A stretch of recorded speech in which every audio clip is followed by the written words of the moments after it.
ఈ అన్‌చార్జ్డ్ capacitance C ఇచ్చాడు కదా! Potential of the plates will be initially 0 అన్నాడు. అంటే దాని మీద ఏ చార్జు లేదనేగా అర్థం చేసుకోవాలి మనం. నెక్స్ట్ కెపాసిటర్‌నేమో కనెక్ట్ చేశాడని చెప్పి అన్నాడు కదా! పొటెన్షియల్ వి ఇట్స్ టెర్మినల్స్ అని చెప్పి అన్నాడు. ఇదంతా మనమే ఉంది కదమ్మా. స్టార్ట్స్ ఛార్జింగ్ అన్నాడు.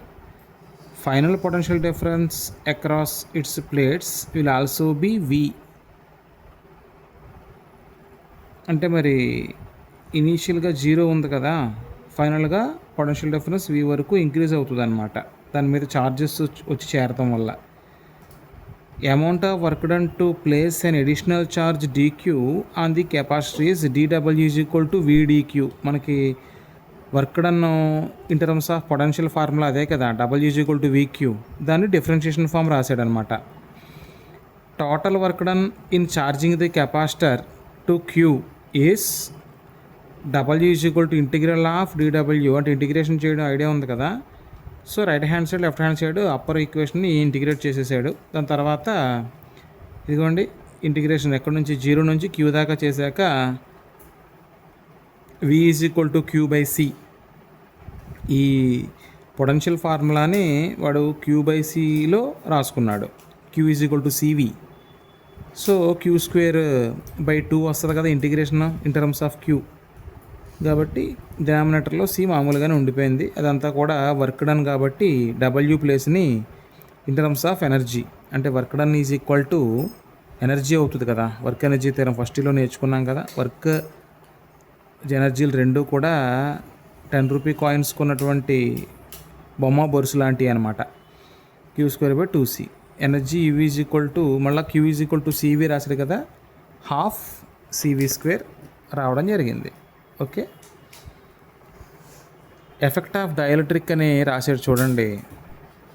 Effect of dielectric. Charging battery disconnected from the circuit. దీని మీనింగ్ ఏంటి?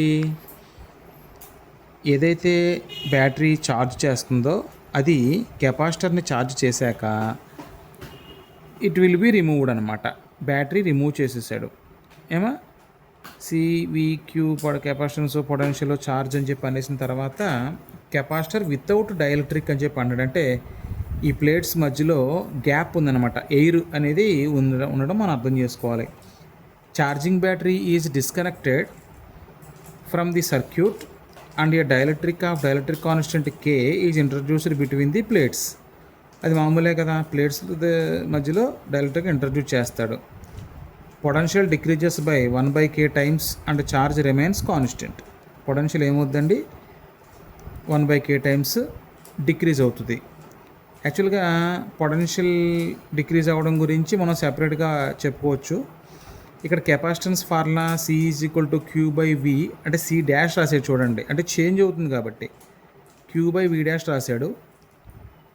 So Q by V dash అంటే ఏమైనట్టు, పొటెన్షియల్ 1/k టైమ్స్ అయిపోయింది కదా, అంటే డిక్రీజ్ అవుతుందని అర్థం చేసుకోవాలి. వి బై కే రాశాడు అనమాట. కే న్యూమరేటర్ తీసుకెళ్ళిపోతే K into Q by V. Q by V ప్లేస్లో మీరు సి రీప్లేస్ చేసుకోవచ్చు. C dash is equal to KC. అంటే డైఎలక్ట్రిక్ ఇంట్రడ్యూస్ చేస్తే చాలు, బ్యాటరీ ఉన్నా లేకపోయినా కూడా ఓవరాల్గా ఏమవుతుందా కెపాసిటెన్స్ అనేది ఇంక్రీజ్ అవుతుంది. C is equal to KC not అన్నట్టు అనమాట. KC dash is equal to KC అంటే కే టైమ్స్ ఇంక్రీజ్ అయింది.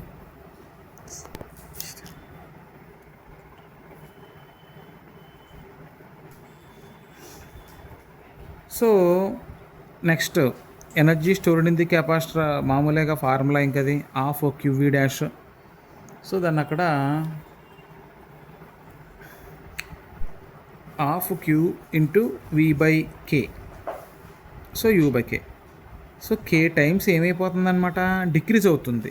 బ్యాటరీని అక్కడ మనం ఏం చేసినట్టు కంటిన్యూగా ఉంచడం చెయ్యలేదు, డిస్కనెక్ట్ చేసేసాం. ఛార్జ్ అయిన తర్వాత డిస్కనెక్ట్ చేసేసాం అని చెప్తున్నాం అనమాట.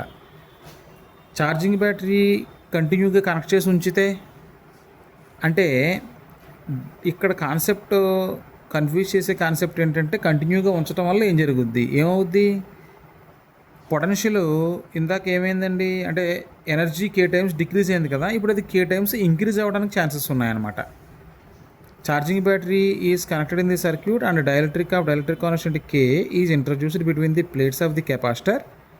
Charge on the plates increases by K times. Potential difference remains constant. So అక్కడ ఫార్ములా మీరు అబ్జర్వ్ చేస్తే capacitance of a capacitor with dielectric C dash is equal to Q by V కదా. ఇక్కడ క్యూ డాష్ని కే ఇంటూ క్యూ రాయడానికి reason ఏంట్రా, reason ఏంటి అని ఆలోచించుకుంటే, ఛార్జ్ స్టార్టింగ్లో ఎంతైతే ఉందో దానికంటే కూడా మరి కే టైమ్స్ రైజ్ అయింది, డైఎలక్ట్రిక్ కాన్స్టెంట్ టైమ్స్ రైజ్ అవుద్ది అనమాట. కెపాసిటెన్స్ పెరిగింది కదా, అలాగే ఛార్జ్ కూడా కే టైమ్స్ రైజ్ అవుతుంది. వి పరిస్థితి ఏంట్రా అంటే పొటెన్షియల్ ఇందాక ప్రీవియస్ కేసులో డిక్రీజ్ అయినట్టు ఇక్కడ డిక్రీజ్ అవ్వకూడదు. ఎందుకు అవ్వకూడదండి అంటే మరి కంటిన్యూ చేస్తూ ఉన్నాం కదా, బ్యాటరీ డిస్కనెక్ట్ చేయకుండానే డైఎలక్ట్రిక్ ఇంట్రడ్యూస్ చేసాం కదా, కాబట్టి ఏమవుద్ది, ఛార్జ్ మాత్రం ఇంక్రీజ్ అవుద్ది, పొటెన్షియల్ కంటిన్యూగా ప్రీవియస్ వాల్యూయే మెయింటైన్ అవుతుంది. క్యూ బై వి ప్లేస్లో ఏం రాస్తావు, సి రాసేసుకుంటావు. ఎనర్జీ మామూలుగా U dash is equal to half Q dash into V. Q dash place is replaced with K Q and V is replaced with V is same as it is. So K times of U అంటే ఏం తెలుస్తుందండి, energy previous case వచ్చేటప్పటికి ఏమైంది, K times decrease అయిపోయింది energy. ఇప్పుడు energy ఏమైందిరా, K times increase అయిందనమాట. By the factor అనే వర్డ్ అలాగా మనకి చెప్పడం జరిగింది.